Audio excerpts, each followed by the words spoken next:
The salvage auction hall on Station Kepler 9 buzzed with the usual crowd of scrappers, traders, and fortune hunters. Holographic displays flickered above each lot, showing rotating images of derelict ships, broken machinery, and remnants of forgotten wars. Most bidders barely glanced at Lot 47, a corroded hulk of an armored cruiser that had seen better centuries. Hazel stood at the back of the hall, her datapad clutched tight against her chest. Her auburn hair was tied back in a practical bun, and her coveralls still bore the grease stains from yesterday's repair job on the station's waste recyclers. She'd saved every credit for 6 months, skipping meals, working double shifts, all for this moment.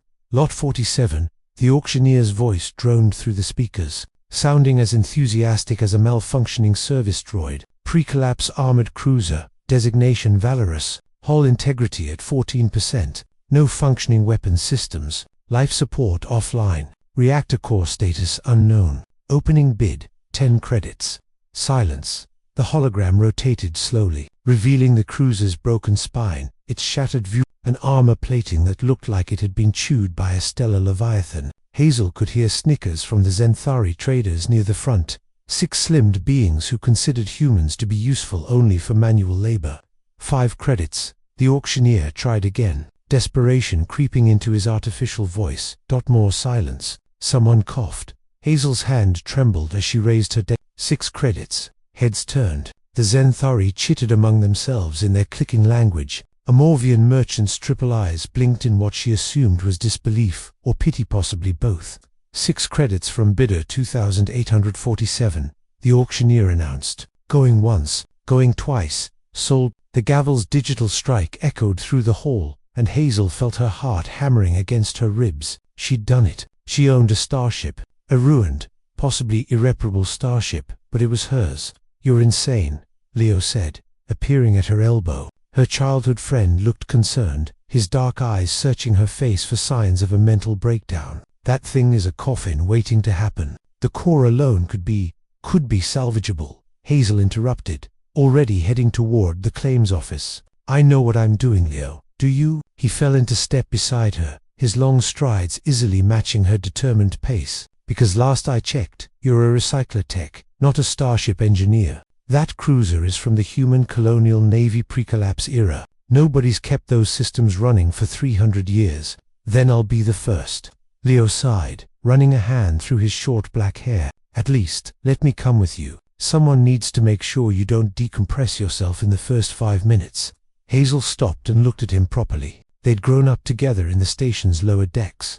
2 human orphans in a galaxy that had largely forgotten their species existed after the collapse. While other races had thrived, expanding their empires and technologies, humanity had fractured, scattered, reduced to second-class citizens, working menial jobs on alien stations. Why would you risk it? She asked quietly. Leo smiled, that lopsided grin that had gotten them into and out of trouble since they were children. Because you're my best friend, and you have terrible ideas that somehow work out. Remember when you fixed the station master's personal shuttle? That was different. You were 12, and you made it fly faster than any Zenthari engineer thought possible, before it exploded.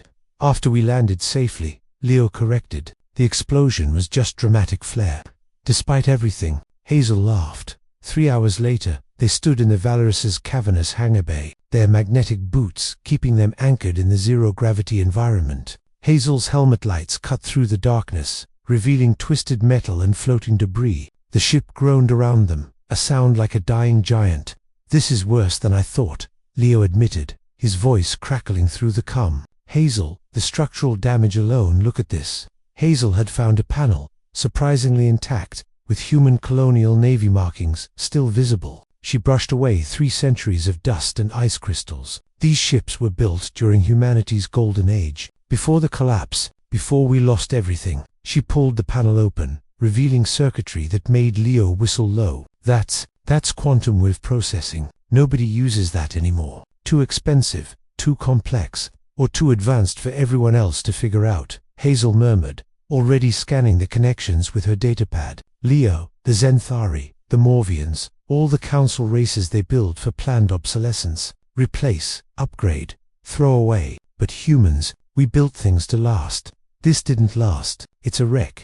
No, Hazel said, her voice taking on an edge of certainty that made Leo pay attention. It survived, for 300 years in deep space, through whatever killed its crew, through being abandoned and forgotten. Its bones are still strong, Leo. The frame is intact. And look, she pulled up a schematic on her data. The reactor housing is undamaged. If we can get down there, if the core is still viable, that's a big if. It's the only if that matters.